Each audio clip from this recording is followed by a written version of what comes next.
What's good with it, everybody? Demel Speaks here. Been a minute, but I'm back up in it. I wanted to get on here and talk with y'all about time management, because for the past week, I've been going crazy with the clock. 10 hours here, 11 hours here, 6, 5, let me see it, 7. Just going crazy, man. And you got to get the hang of it after a while. You got to get the hang of time management. It took me a while, but just to run those recaps and continuously run every day, and your only downtime is, when you're sleeping or when you're loading or unloading. So a good idea would be to run your first days back on the road if you take a reset, and if you want to run consistently for weeks at a time, start off with 2 10-day runs, 10-hour runs. So let's say you start on a Monday 10 hours, Tuesday 10 hours, then take it down to about 8 hours. Then if it's possible, take it down to about 7 hours. Then jump back up to about 8, 9.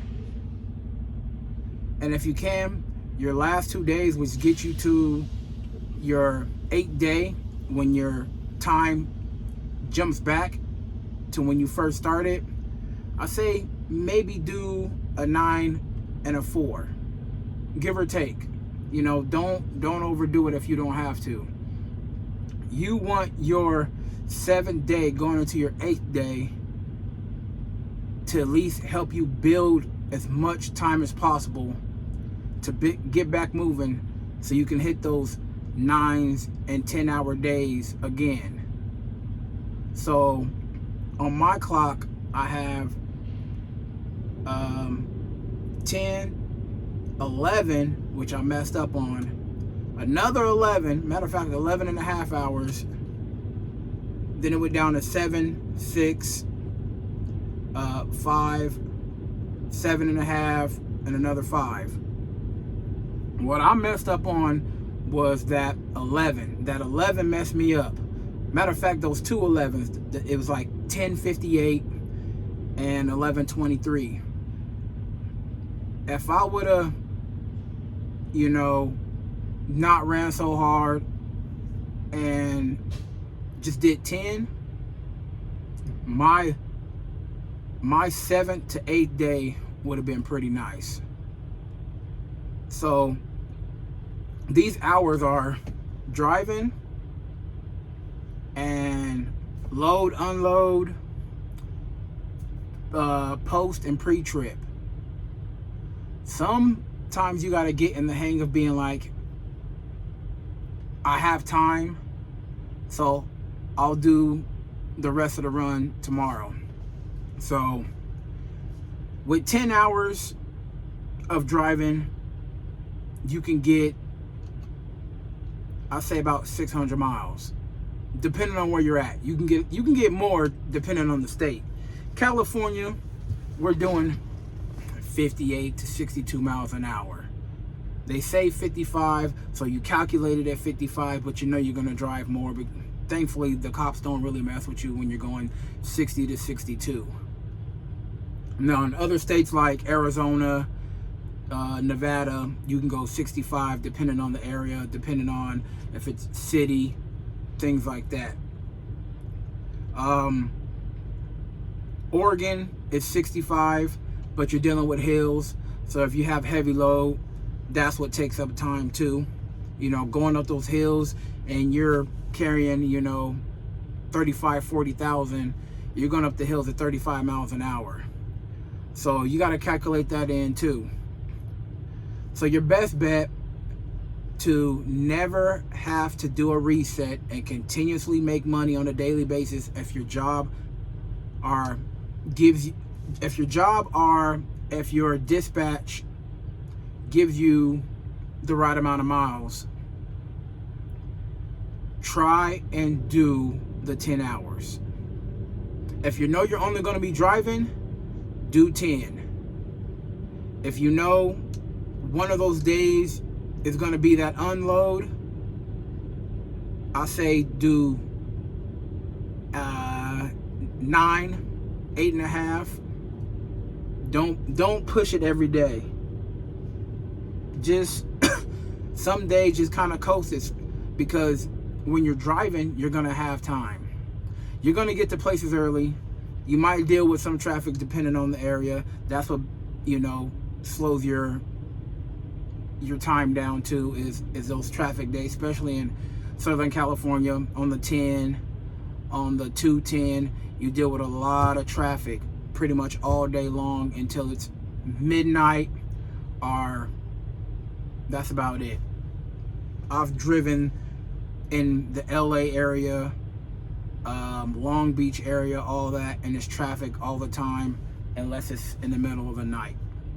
So with big cities like that, compacted cities where it's a lot of traffic, I would say do your best not to drive so much, because you're going to use it up in traffic. So it's really simple once you get the hang of it. Kind of sit down on your time off. When you're doing a reset, just calculate it. Calculate how you want to drive and how many hours you feel like you can do. Yeah, you take your 30, or even take an hour break in between your stops, just so you can, get your mind right, get out the truck, take a walk, let your legs breathe, and, let the blood circulate. Give yourself, I wouldn't say oversleep, but sleep enough. We all got to get a good amount of sleep. And when you have a clear head, you can time manage really, really good. I've noticed that when, I got some coconut water and a few cups of water, maybe some tea, and I'm not compacting myself with bad foods, I have a clear head and I'm a lot more focused to manage my time right. I get to places an hour early, sometimes 2 hours early.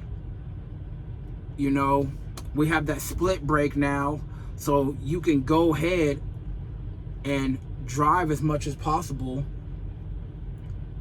kick back for 3 hours, and then drive some more, and then take a 7-hour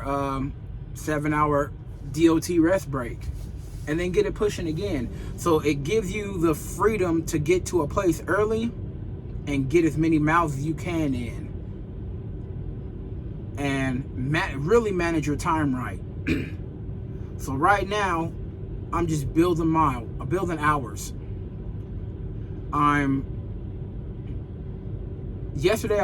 The day before, I was down to a minute left on the clock when it came to driving, and I had about 20 minutes left to do the post-trip, my bad. Now, luckily, I did the post-trip, shut down for the night, got to about 1 in the morning, and built some time back. And my run was short. It was a 2-hour drive to Merced, and then an 1.5-hour drive to Hanford. So that left me with, after building hours, that left me with 6 hours.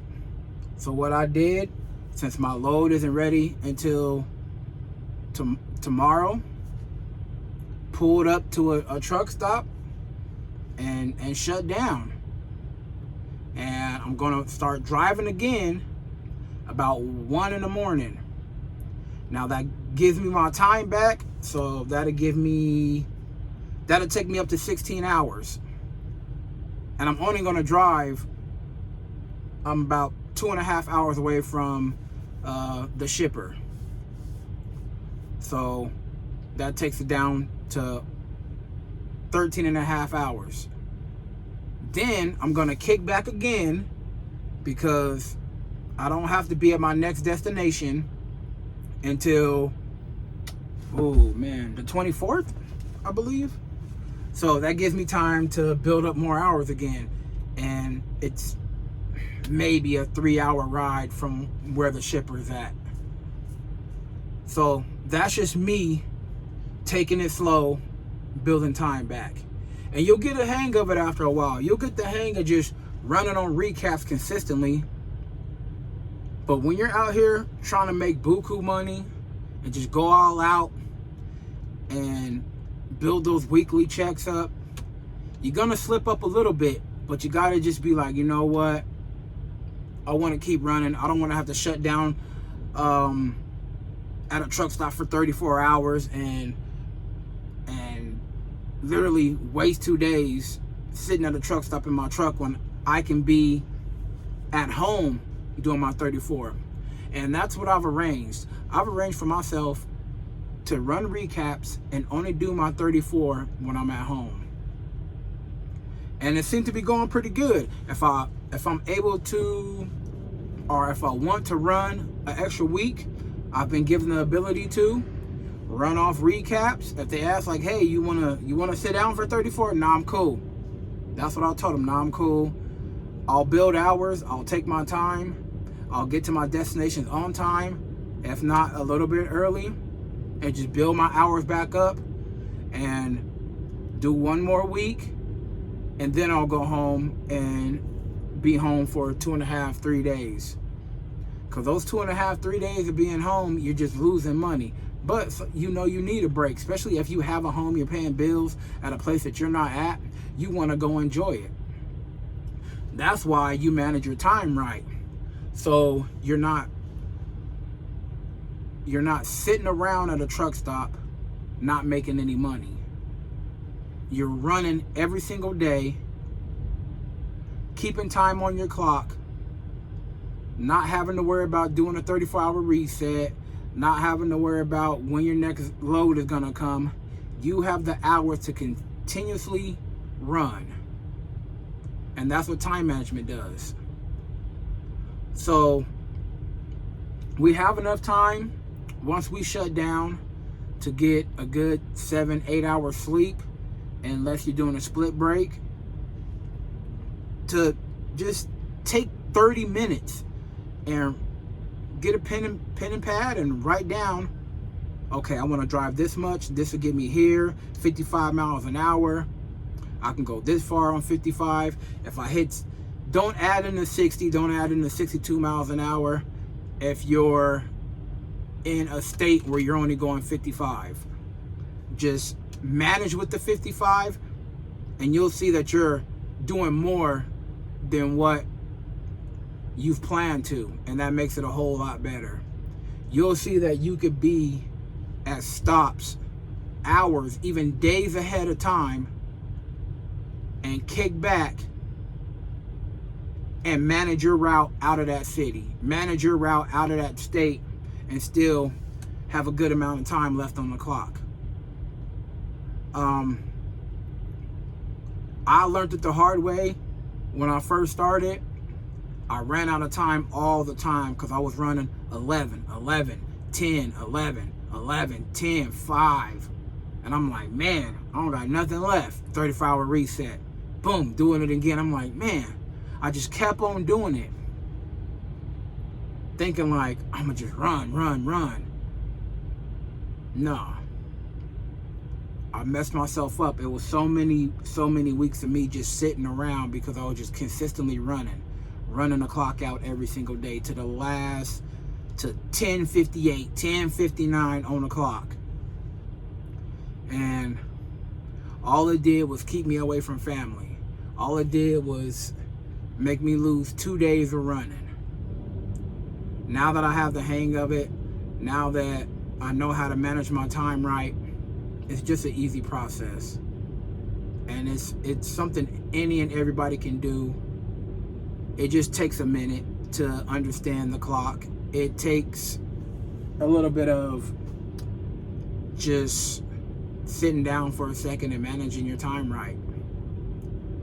Now, I hope you guys can do it if you're going to stay out here on the road and make that money and not have to do a 35-hour reset. You can just run off of recaps every single day. Trust me, when you do it the way I'm doing it now, you make a lot more money. Instead of you doing, now this is for my California to Oregon, Nevada, Arizona type drivers. You know how it is out here. California is one of the biggest, like longest states pretty much. So when you're going from top to bottom, it's a headache when there are cars going 55 instead of going 65. So that's some things you have to deal with.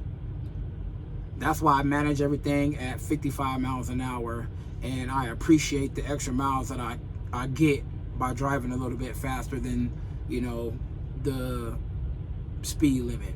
I can't lie. We all do it. It is what it is. We're limited to a certain amount of miles an hour. So we do what we can, as long as we don't get a ticket. And that's what it takes, just managing your time. I'm going to continuously say, just manage your time right. Because you want to consistently run every single day until you are ready to go home on your terms. You want to go home on your terms, not their terms. You don't want them picking when you go home. You want to tell them, hey, I have the hours. Give me another load to get home. I get loads to go home. So I have a trailer with me when I'm at home. So if they have something for me, I can pick it up in my city and get it pushing. Instead of going to another city and getting a load and then having to go somewhere else. No, I got a load here. I'm going straight to the destination you need me to go to. That's how I play it. That's how I like it. That's what makes it the easiest. Just continuously running until you get home. Now, this is just a quick video for y'all. It kind of went longer than I thought it would, but it's just a breakdown of managing your time, running on recaps so you can make the best money possible. Because not running on recaps, you're looking at 2,500 miles a week when you could be doing 3,000. Sometimes it could be 1,800 miles a week when it should be 3,000 miles a week, give or take. If they have those type of loads for you. If they have those 1,400 mile runs where you could do it in 2 days. I've done it. 10 and 10, boom, 1,400 done. So I appreciate y'all listening to me. If y'all like, share, and subscribe. And I'll come back at y'all with another one. Peace.